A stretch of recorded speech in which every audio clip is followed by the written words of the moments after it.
Hello and welcome to Mimi's Sketchbook. Today my illustration is inspired by Paul David Tripp's book New Morning Mercies, and the date is May 14th.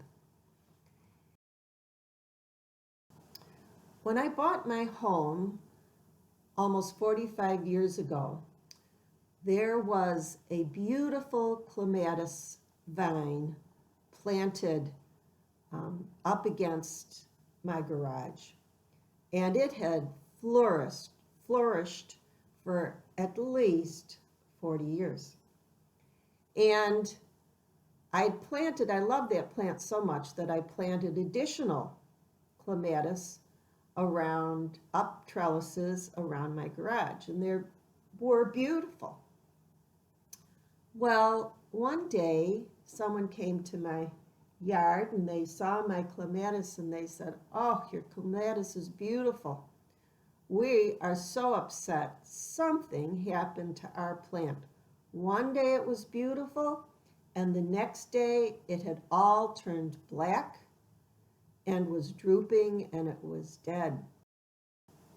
I know I must have thought to myself, you had to have done something to kill that plant, because in all the years I've been growing clematis, I've never heard of it or seen that happen to a plant.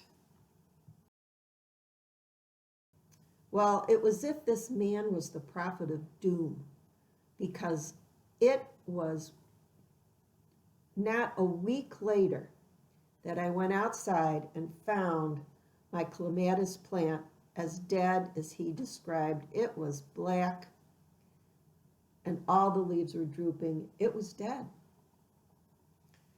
So I cut it down and hoped that the following year it would be better. But the next year it grew, it flourished, and it died again. And it happened the third year. And finally I dug it out. Well, I looked up the cause of this, and it's a fungus. And it attacks the plant, and it's called Clematis wilt. And it wilts, and it blackens, and it kills it that quickly. Well, unfortunately, the fungus spread in my yard, and it traveled 2 years ago to another plant, and last year to my third clematis growing in that same area. So this year, I've got a plan. I'm going to dig a hole, dig out the dirt where the clematis were planted. I'm going to sink a pot in there, and I'm going to fill it with fresh, new potting soil and put in new plants. And I hope that this will do the trick.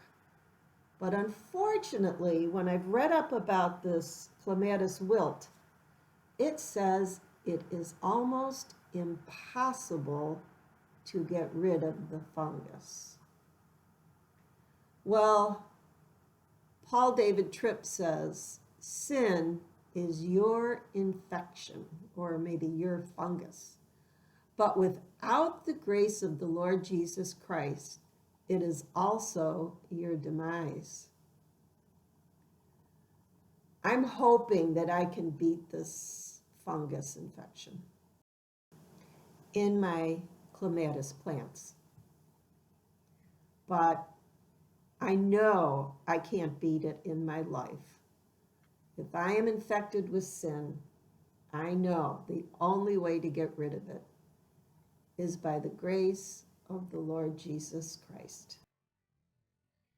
Thank you for joining me today at Mimi's Sketchbook. I hope this was an encouragement for you, and God bless your day.